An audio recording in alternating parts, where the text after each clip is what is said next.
Julia, let me start with you and the legality. What do we know about what is happening right now? The jurors have left for the day. Well, of course, there's so much guessing going on here, Kristen, but the way things like this have worked in the past, and now we have a little bit of a framework given what we already saw happen last month when Trump was indicted for what happened at Mar-a-Lago with his classified documents.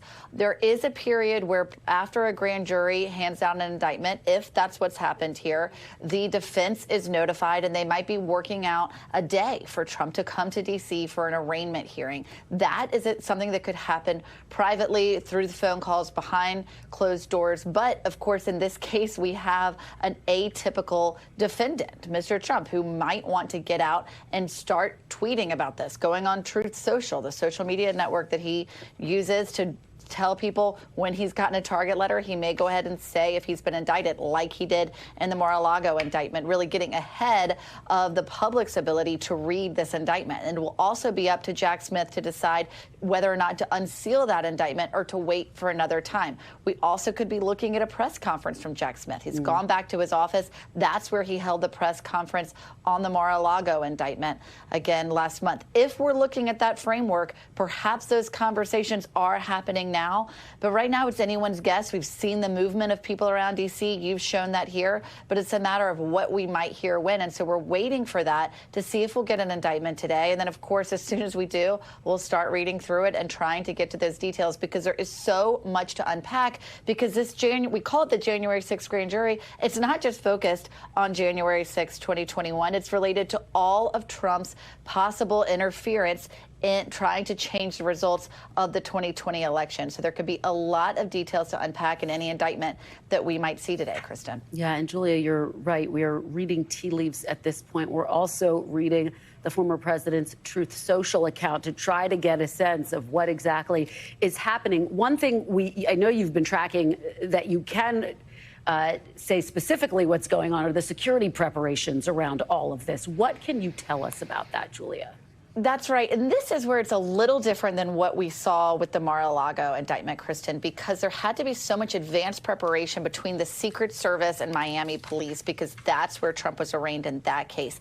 In this case, seeing as that will most definitely be here in Washington, there's already daily communication between the Metropolitan Police Department here in D.C. and the Secret Service, because this is where the president lives. Those two law enforcement agencies are in such close contact all the time, they really won't have to do as much prep work. They'll only have to reach out to Trump's Secret Service detail to be able to move the defendant, Trump, to D.C. for that arraignment. And so there's a little less prep work than we would normally get. Of course, the U.S. Marshals will also be involved, and possibly the Federal Protective Service, because it involves a federal courthouse. So all of those agencies will have to be talking to each other, but they won't make those plans for a movement of the detailee, Trump, until after a date is confirmed or after that indictment is at least communicated to Trump's defense team. So in terms of when we might be hearing news and when those security preparations might be underway, that would probably happen after. One more thing on security prep, though, I will flag is the possibility of protesters. We've been in touch with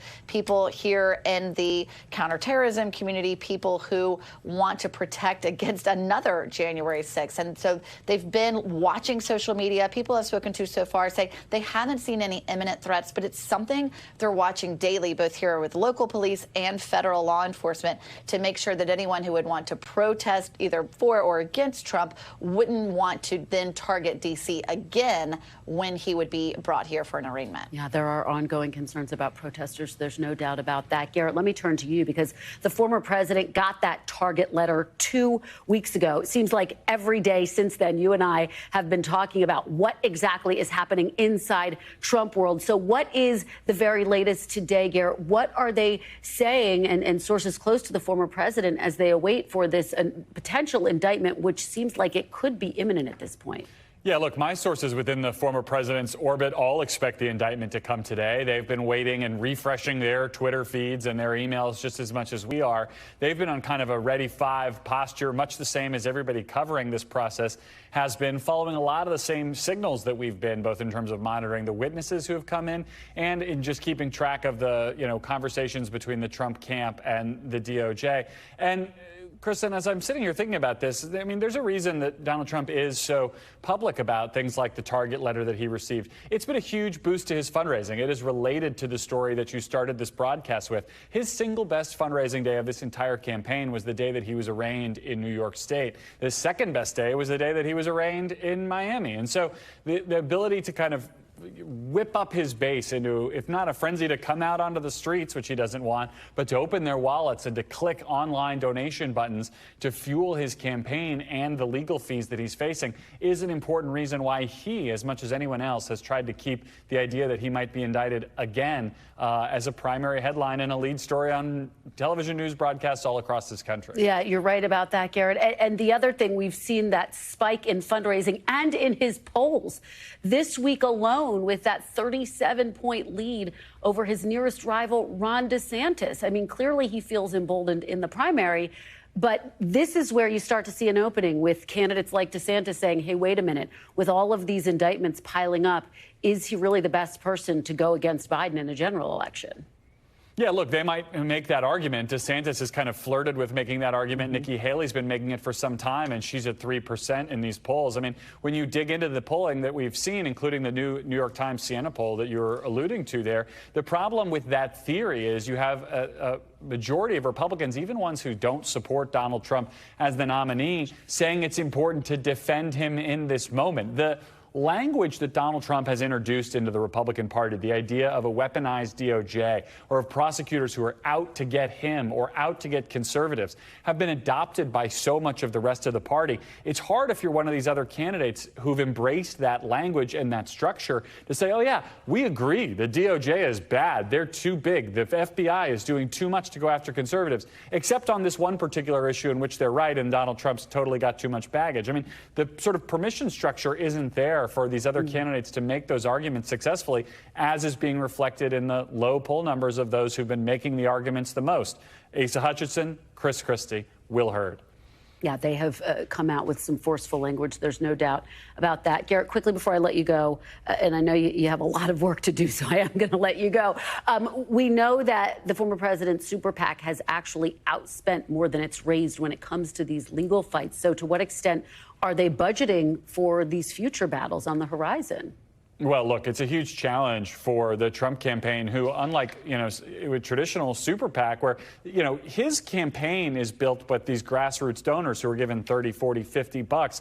Your normal super PAC, like Ron DeSantis is, or like Mitt Romney, who kind of invented this back in 2012, is where your big donors park $1 million at a time and you spend it on attack ads. Now that kind of money is having to get diverted back into the other PAC to pay for legal bills. That's not going to be sustainable. So we're seeing two things happen.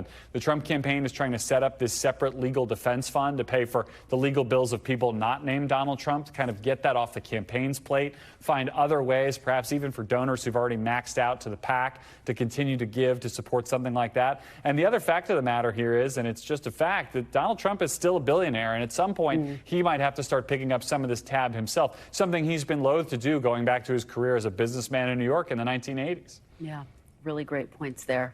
Garrett Haake, thank you so much. I'm going to let you get to the rest of the work that you have to do. Mark, let me turn to you. Pick up where Garrett left off. I mean, this sort of staggering revelation that his super PACs are basically outspending what they've raised on all of these legal fees from the perspective of running a campaign. How problematic is this? Yeah, let's just go over the numbers. More than $20 million over 6 months spent on legal fees by one of his primary PACs.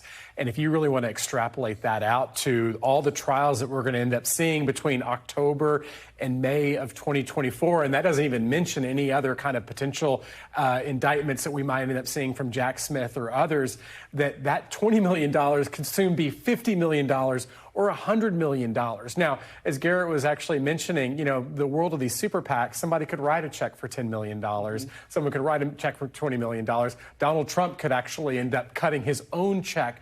But it is a humongous expense if you are looking ahead to a general election, and I'm sure that Donald Trump and his campaign are, you need to have about $1 billion, if not $2 billion, to go up against what the Democrats and Joe Biden are building. Yeah, it's really important perspective there, Mark. And let's stay on the issue of numbers and talk about what we've seen in the polls, which is a former president who's increasingly emboldened, it seems like, by these indictments. And yet it does get more complicated when you look at the general election polling. But he's running neck and neck with President Biden. Let's use our own NBC News poll as kind of a nice barometer. Our April poll, Kristen, came out just right after that indictment on that hush money case. And our poll found about 2/3 of Republicans saying, hey, we're going to stand behind Joe Biden versus, hey, let's look for somebody else who might be a better general election candidate.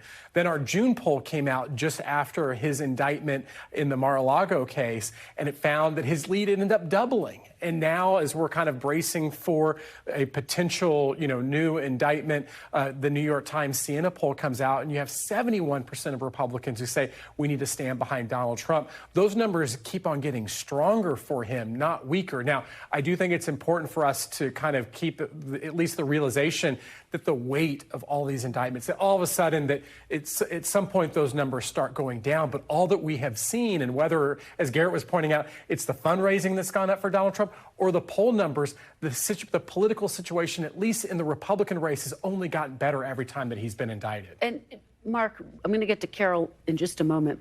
But before I do, what will you be watching for in terms of the breakdown when we're talking about independents, women voters? I mean, that's where around the margins, elections are won and lost. Yeah, and going back to what you said about the general election, the New York Times Siena poll came out their poll this morning and finding that it was a tie. 43% of registered voters supporting Joe Biden, 43% supporting former President Donald Trump. It's a really close race. And Kristen, you could actually, maybe Joe Biden's ahead by 2 or 3 points, maybe Trump's ahead by 1 or 2. The totality of all the general election polling is this, that right now, if there is a matchup, we're 15 months away, would be very, very close. And in a close race, every single demographic does matter. And what we ended up finding when Joe Biden in this 43 versus 43 score is that he's leading Donald Trump among independents, among black voters, among young voters, among women, but not by the margins that we saw according to the 2020 exit poll. And so Joe Biden's got plenty of time. There isn't a real contested primary, but he's got to start getting that team, that Democratic coalition, to look more like it was in 2020. And right now it's not there for him. No doubt that's causing some jitters inside Democratic circles. Thanks for watching our YouTube channel. Follow today's top stories and breaking news by downloading the NBC News app.